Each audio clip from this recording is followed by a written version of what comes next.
Hello everyone, today I thought I would film a little literary haul.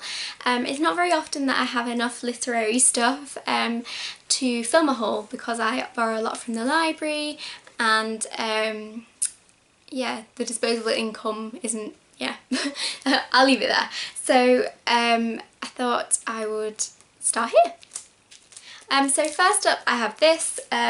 This is wrapping paper actually from the Literary Gift Company. So here it is. Can you see there's loads of little books. I've started colouring it in because I'm going to put it on my office door.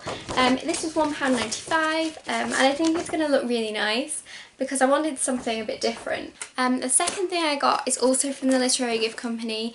I'll unwrap it in a second, but it is this. It's a librarian bookend and I think it's going to look gorgeous. Here we are.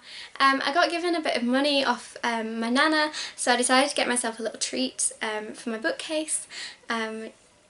It's got bookcase here and then a little librarian putting the books away. I just think it's beautiful and it's not something you'd usually buy yourself, and I think it's just going to look gorgeous sort of on my next to all my little books. So yeah, I'm really happy with this.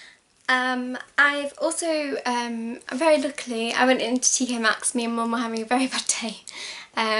Just a lot of things had gone wrong, so we just went off to TK Maxx, and I think they knew I was coming because they reduced loads of notebooks. So this little beauty, I love the stitching, it's material and it's lined as I like. This was reduced to £3, so I was very happy with that. This one, and it says the master plan on the front, was also reduced to £3, which I think was amazing because it was £7. And finally this one, which says Wise Owl on it, was reduced to £3 as well. I don't know why they were reduced, they're not damaged at all.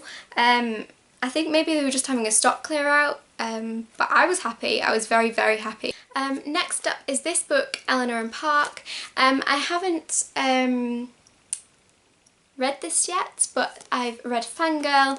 I loved Fangirl. I just wasn't a fan of the ending. I think it snapped off a bit. And I have a couple of other issues with it, but I did really, really enjoy it overall. I think Rainbow Rowell has a fantastic writing style.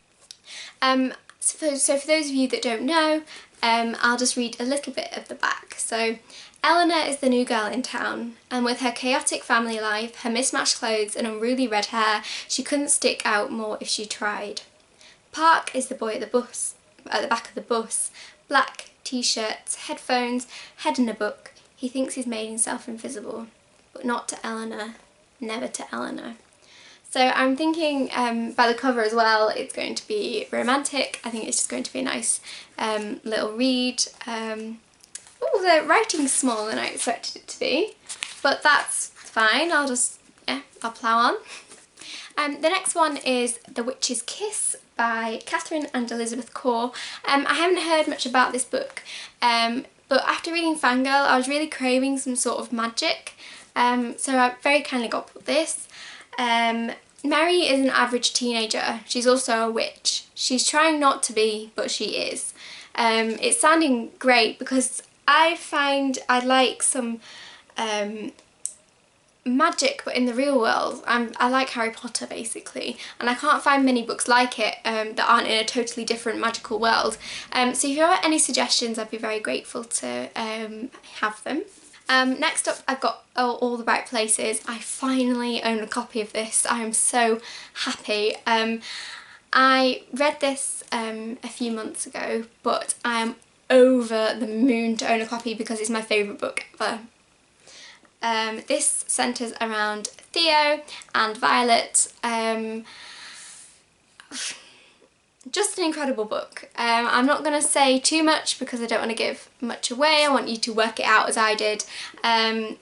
Just take my advice. Get hold of a copy of that. I'm sure it's in libraries. And I think I saw it in Asda the other day. But, you know, you can get it from most places. In fact, I'll leave a link down below I have a book depository link, and if you buy anything with the link I get a tiny commission, and that'd be lovely because I'd be able to buy some books. It'd be a nice treat. So if you do feel like you can, please use that link, but obviously no pressure. Finally, I've got My Sister Lives on the Mantelpiece by Annabelle Pitcher. I read this when I was in year 8, so that's about 6 years ago, because it was part of something called Spellbinding. So in Cumbria we have a book award, and there's 8 to 10 books that you have to read over, I think it's 3 months, and this was part of it. I'm fairly certain. It might not have been now I'm thinking about it, but I remember reading it in year 8. Fabulous book. 10-year-old Jamie hasn't cried since it happened. Jasmine cried, Mum cried, Dad still cries. I can still remember the plot, but I want to read it again, and I think that's a really good sign of a good book. That's it from me for today. Thank you so much for watching. It was lovely to go through those little bits. It made me feel very grateful to the person that brought them to me. I'd love to do more again soon, so if I get anything I will be collecting it. Please subscribe if you can. I'd love to have some chat in the comments about what you've been reading and what I should be reading. The comments are really good. I really feel like I'm chatting to friends, so thank you so much for being so supportive and so lovely down there. I'll see you again next time. Bye.